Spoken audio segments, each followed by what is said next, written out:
परमपूज्य आई श्री कलावती देवी यांचे चरित्र सप्तमोल्हास.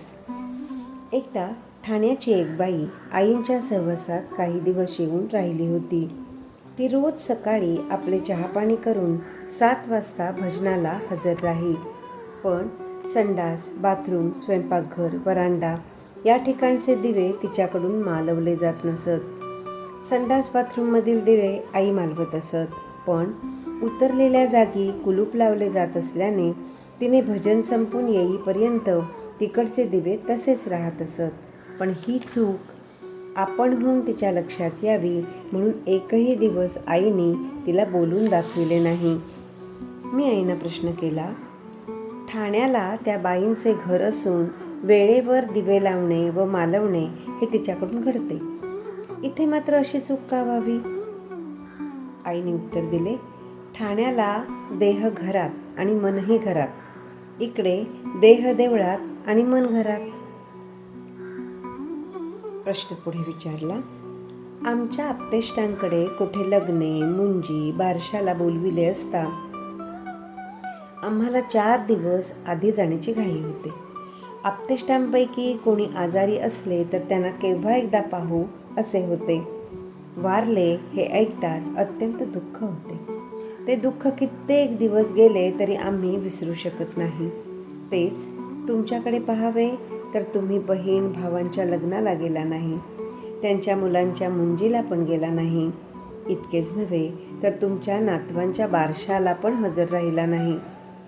बंधू वारले म्हणून तार आली, मातोश्री वारली म्हणून तार आली, तरी ती तार आम्ही वाचता वाचता तुम्ही विसरूनही गेला. असे कसे तुम्हाला होते?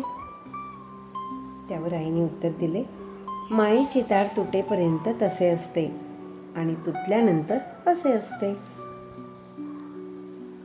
एका बाईने प्रश्न केला, मी माझ्या मुलीसह गेली 5 वर्षे भजनाचा नेम चालवित आहे, तरी अद्याप माझ्या मुलीचे लग्न कुठे जमेना, हे कसे? त्यावर आईने उत्तर दिले, बी पेरले की लगेच ते झाकून टाकतात म्हणून ते उगवते. उघडे टाकल्यानंतर उगवणार कसे? त्याप्रमाणे देवाची आराधना सुरू केली की 5 महिने झाले, 5 वर्षे झाली असे आम्ही घोकत राहतो. त्यामुळे आपल्याला जे काय मिळवायचे ते मिळत नाही. म्हणून जे काय आपण पुण्यकर्म करतो ते गुप्त ठेवण्यास शिकावे.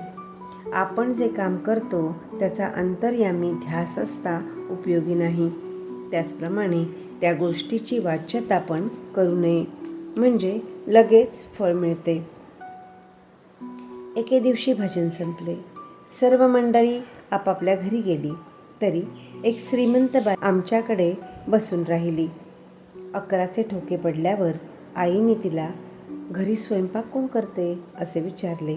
तेव्हा स्वयंपाक करायला स्वयंपाकी आहे आणि इतर कामाला व मुलांना खेळवायला गडी पण आहेत असे तिने उत्तर दिले. तेव्हा बायकांनी सर्वस्वी स्वयंपाकावर अवलंबून राहणे हे मला मुळीच आवडत नाही. मुले गड्याच्या स्वाधीन करू नयेत असे माझे मत आहे, कारण त्यापासून मुलांना वाईट वळण लागण्याचा अधिक संभव असतो. म्हणून शक्यतो घरच्या मंडळींनीच मुलांवर देखरेख ठेवावी. स्वयंपाकी गडी असला म्हणजे आपल्याला काम नाही म्हणून इकडे तिकडे बसून गप्पा मारून वेळ घालवावी असे वाटते. दुसरे नुकसान म्हणजे शरीराला व्यायाम नसल्यामुळे रोगोत्पत्तीला मार्ग मोकळा होतो. आता तुम्ही घरी चला, जेवणाची वेळ झाली ना. बायकांनी अवेळी इतर ठिकाणी बसून वेळ घालवू नये असे म्हणून आईने त्या बाईची पाठवणी केली. आपणास भक्ती साधली पाहिजे असे कित्येकांना वाटते, परंतु प्रथम आपण संसार नीटनेटका केला पाहिजे याकडे मात्र कोणाचे लक्ष दिसत नाही. संसार नीटनेटका याचा अर्थ कोणतेही काम असो ते आपलेपणाने व दक्षतेने करणे होय. देवाने आपल्या वाटणीला दिलेले प्रत्येक काम जर आपण आपलेपणाने दक्षतेने केले तर देव आपल्यावर खुश होऊन आपल्याला आशीर्वाद देतो. उदाहरणार्थ, चोखामेळ्याने झाडलोट केली, रोहिदासाने जोडे शिवले, नरहरीने सोनार काम केले, कबीराने विणकऱ्याचे आणि सावत्याने माळ्याचे काम केले, या सर्वांनी आपापल्या वाटणीला आलेली कामे अगदी प्रामाणिकपणाने केल्यामुळे त्यांच्या कामाची हरिसेवेत गणना झाली आणि त्यामुळे त्या सर्वांना प्रत्यक्ष देवाची भेट झाली. ग्रंथवाचन किंवा श्रवण करण्याचा उद्देश हाच की या सर्व गोष्टी नेहमी आपल्या लक्षात राहाव्या. कथापुराणाला जाऊन आलो तर तिथे मिळालेला आनंद तेथल्यापुरताच असतो, पण संत संगतीतील आनंद मात्र कमीच होत नाही. आईंच्या सहवासात मिळालेला आनंद आपण त्यांच्यापासून किती लांब गेलो तरी तो आमच्या हृदयात टिकून राहतो. ज्या ज्यावेळी आईंची आठवण होते त्या त्यावेळी तो आनंद उचंबळून येतो आणि जणू काय आम्ही आईंच्या सान्निध्यातच आहोत असा क्षणभर भास होतो. चुंबकाकडे जसे प्रयत्नावाचून लोह आकर्षिले जाते, तद्वत आईंच्या प्रेमळ स्वभावामुळे आम्ही सहजपणे त्यांच्याकडे आकर्षित होतो. आईंची भेट झाल्यापासून मी माहेरी गेले नाही, कारण मला जावेसेच वाटले नाही व वाटतही नाही. आईंच्या सहवासातील सुखापुढे पूर्वीच्या माझ्या सुखाच्या कल्पना म्हणजे उत्तमोत्तम वस्त्रालंकार असावेत, अधिकाधिक पैसा साठवावा, नाटक सिनेमाला जावे, रेडिओ ऐकण्यात व गप्पा गोष्टी करण्यात वेळ घालवावा, इष्टमित्रांकडे 4 दिवस राहावयास जावे, या सर्व साफ मावळून गेल्या इच्छा. आईंचा सहवास सोडून माहेरी जाणे देखील मोठे नुकसान झाल्याप्रमाणे मला वाटत असे. त्यामुळे बरीच वर्षे मी माहेरी गेले नाही. या कारणास्तव मनुष्य स्वभावानुसार माझी माहेरची माणसे सर्व माझ्या विरुद्ध झाली, तरी मी तिकडे लक्ष पुरविले नाही. पुढे संकट निवारणाच्या निमित्त माझे मामा, मावशी वगैरे आप्तेष्ट आईंच्याकडे उपाय विचारण्यार्थ आले. त्या सर्वांच्या संकटाचे जेव्हा निवारण झाले तेव्हा मात्र त्यांनाही आईंचे महत्त्व कळून चुकले. एके दिवशी आईंच्याकडे मी माझ्या सासूची तक्रार सांगितली आणि त्यामुळे माझ्या घरात शांती नाही, यावर उपाय काय, असा आईंना मी प्रश्न विचारला. तेव्हा हे कलियुग आहे ना, म्हणून मनुष्याची पापकर्माकडे ओढ असणे स्वाभाविकच आहे. पापकर्मामुळे मनुष्याच्या पुण्याईचा दिवसेंदिवस क्षय होत जातो आणि राग द्वेषादी दुर्गुण बळावतात. कुठे पतीपत्नीचे पटत नाही तर कुठे आईबापांचे व मुलांचे जमून येत नाही. याचे कारण हेच होय. असे असता सासू सुनेचे सख्य तरी कसे असणार. पण संत संगतीत गेल्यावर मात्र संतांकडून मिळणारा बोध कलीच्या गुणांना मागे हटविण्यास समर्थ असल्याने तो बोध ग्रहण करणाऱ्यांच्या ठिकाणी दिवसेंदिवस पुण्याचा साठा होत जाऊन पापाचा क्षय होतो आणि दुर्गुणांना आळा बसतो. विवेक जागृत होऊन सुविचाराला चालना मिळते आणि मनुष्याकडून योग्य वर्तन घडू लागते. त्यावर आपसुकच हृदयात शांती वास करते. त्यानंतर घरात शांती नांदण्यासाठी अन्य उपायांची जरुरी लागत नाही. तुझ्या सासूने राजेंद्रांना लहानाचे थोर केले, नाना तऱ्हेच्या हालपेष्ट्या सोसल्या. हे सर्व कशासाठी? म्हातारपणात मुलापासून सुख घेण्याकरता नव्हे का? तू सुद्धा मुलाचे संरक्षण करतीस, त्यातही सुप्तपणे हेतू तोच आहे. तू जर सासूची गोष्ट न ऐकता तिच्याजवळ दुसरेपणाने वागलीस किंवा राजेंद्रांना शिकवून त्यांचा आईविषयीचा आदर कमी केलास तर पुढे तुझ्या वाटणीलाही मुलाचे प्रेम राहणार नाही. बुडाला पाणी घातले नाही तर झाड जसे वाळून जाते, त्याप्रमाणे वडील माणसांना दुखविले तर आपल्यालाच नव्हे तर आपल्या मुळा बाळांना देखील सुख मिळत नाही. म्हणून त्यांना आपल्या वागण्याने खुश करून त्यांच्याकडून आशीर्वाद मिळवला पाहिजे, म्हणजे सहजच देवाची आपल्यावर कृपा होते. अशा प्रकारे आईने मला बोध केला. या बोधाचा परिणाम असा झाला की पूर्वी सासरच्या माणसांविषयी माझा जो अनादर होता तो नाहीसा होऊन मी सर्वांशी प्रेमाने वागू लागले. तत्पूर्वी माझ्यासमोर फक्त छोटेसेच जग होते. माहेरची माणसे ही खऱ्या प्रेमाची आणि सासरची मंडळी वरवर प्रेम करणारी असे माझे ठाम मत झाले होते. इतरांना तर नेहमी मी तिरस्कारानेच पाहत असे, पण आईंच्याकडून सर्वांशी प्रेमाने व ऐक्य भावनेने वागण्याचे शिक्षण मिळाल्यामुळे आता सर्वांविषयी मला आत्मीयता वाटत आहे. आम्ही कोणी काही तक्रारी सांगितल्या की आई पुस्तकांचे वाचन, नामाचे स्मरण आणि भजन हे नित्य नियमित करायला सांगतात. त्याबरोबर पुस्तके नुसती वाचून सोडून देऊ नका, त्यातील बोध मस्तकात जतन करा. नाम घेत असता स्मरण ठेवा, म्हणजे मंत्रोच्चाराकडे लक्ष ठेवा.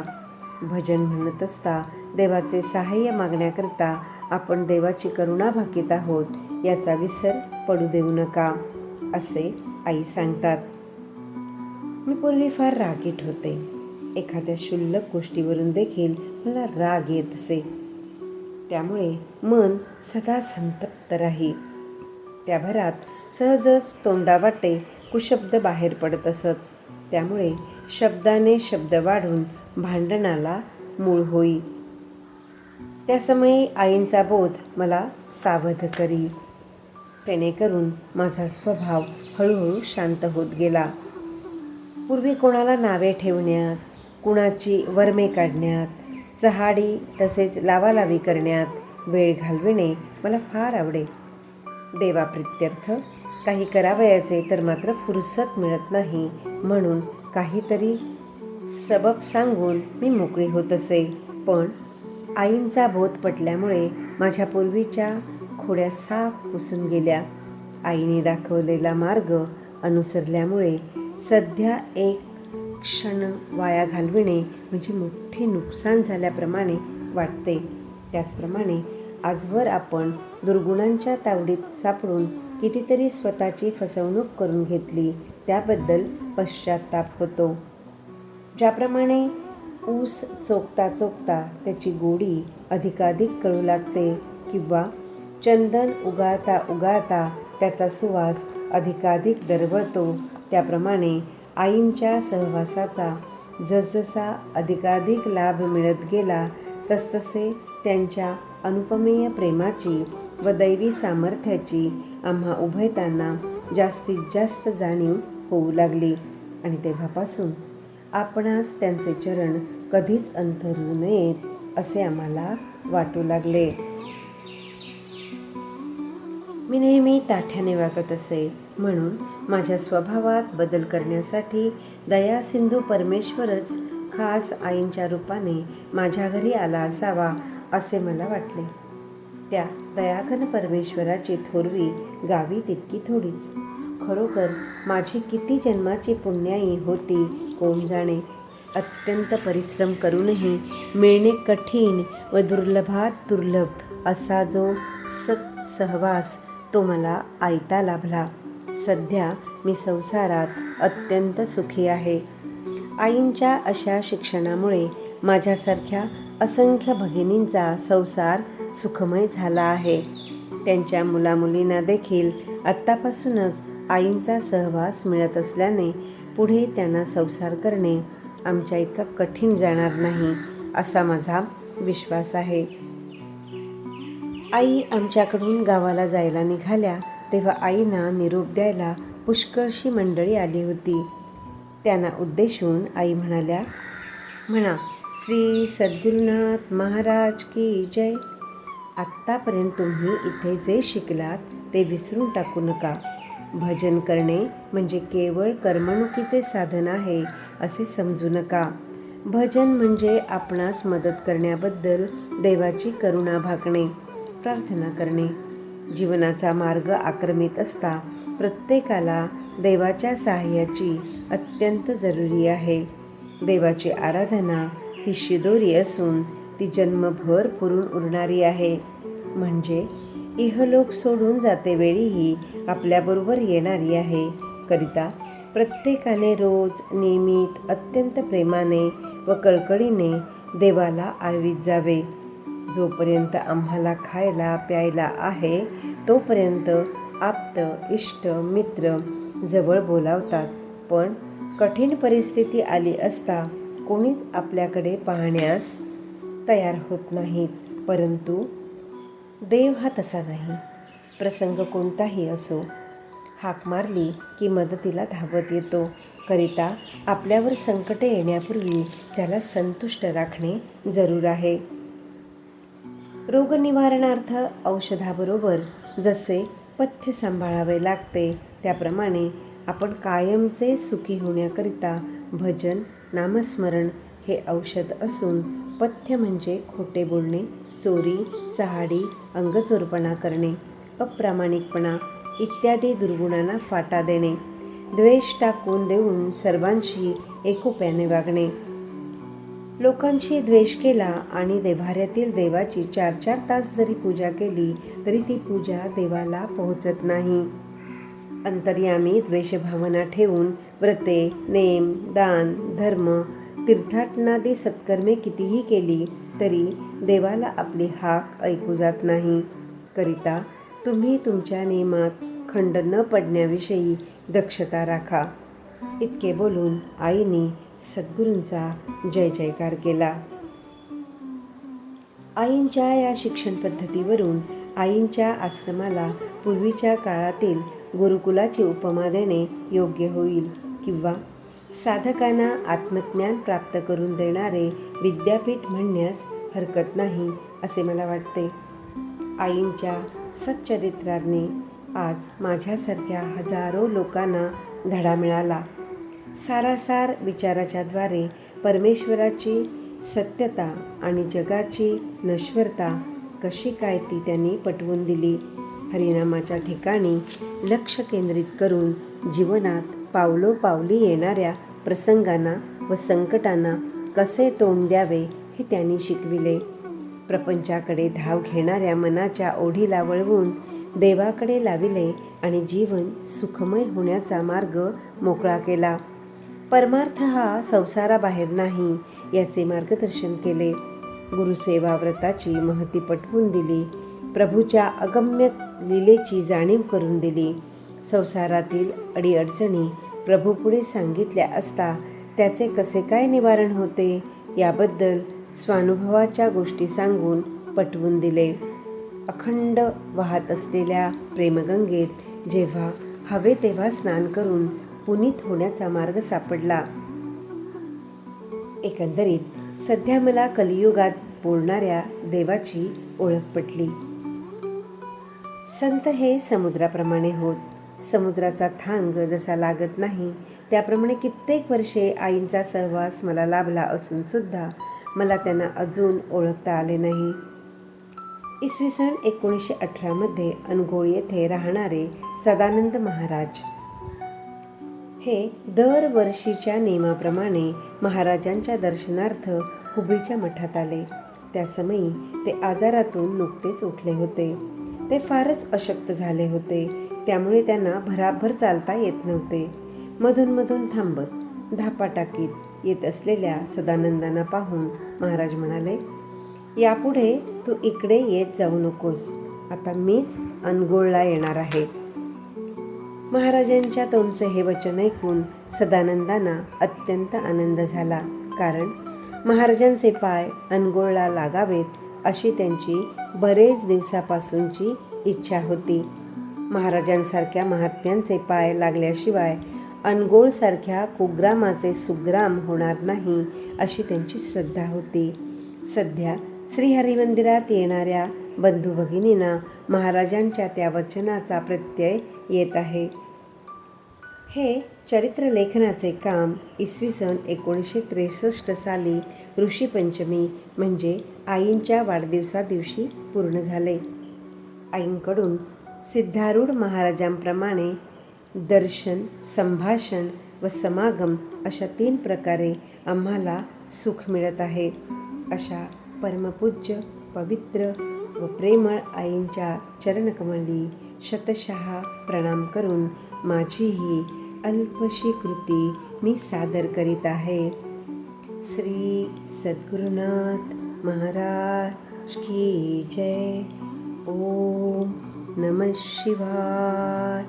ओम नमः शिवाय. ओम नमः शिवाय. श्रोते हो, नमस्कार. आज हा चरित्र समाप्तीचा शेवटचा भाग संपला. एम विशालाक्षी यांनी परमपूज्य आईंचा सहवास अनुभवला, त्यांचे प्रेम सत्संग अनुभवला. माझे माहेर गोवा असून माझे सासर बेळगाव येथे आहे. मलाही बेळगावच्या हरिमंदिरात नित्यनेमित चालणाऱ्या भजनाचा आनंद घेता आला. आईंच्या चरित्र वाचनाने माझ्याही स्वभावात बऱ्याच सुधारणा झाल्या. मला जे मिळाले ते तुम्हालाही मिळो या इच्छेनेच या पारायणाचा संकल्प केला. परमपूज्य आईंच्या आशीर्वादाने तो आज पूर्ण झाला. आपणा सर्वांनी त्याला प्रतिसादही दिलात.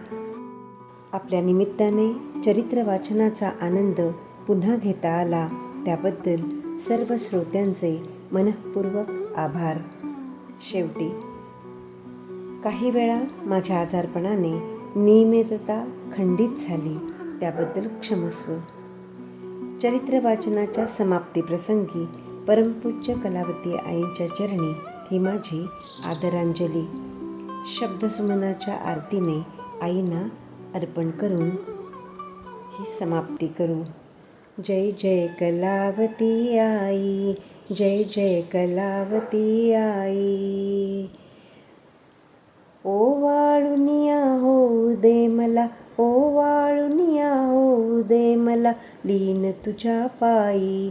जय जय कलावती आई, जय जय कलावती आई. पवित्र आसने तुझिया दर्शने, धीर मला देई आई, धीर मला देई. आशीर्वादे वचनामृते, आशीर्वादे वचनामृते, तुझीच गे पुण्याई आई, तुझीच गे पुण्याई. जय जय कलावती आई, जय जय कलावती आई.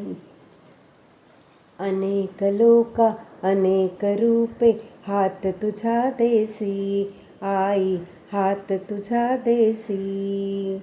संकट समयी विविधतेने, संकट समयी विविधतेने, धावूनिया जाशी आई, धावूनिया जाशी. जय जय कलावती आई, जय जय कलावती आई. अध्यात्मातून समाजसेवे शिक्षण आम्हा देसी आई, शिक्षण आम्हा देसी. आशा करते आशीर्वादे, भक्ती फुलवाई. जय जय कलावती आई, जय जय कलावती आई. ओवाळुनिया होऊ दे मला, ओवाळुनिया होऊ दे मला, लीन तुझ्या पायी. जय जय कलावती आई, जय जय कलावती आई.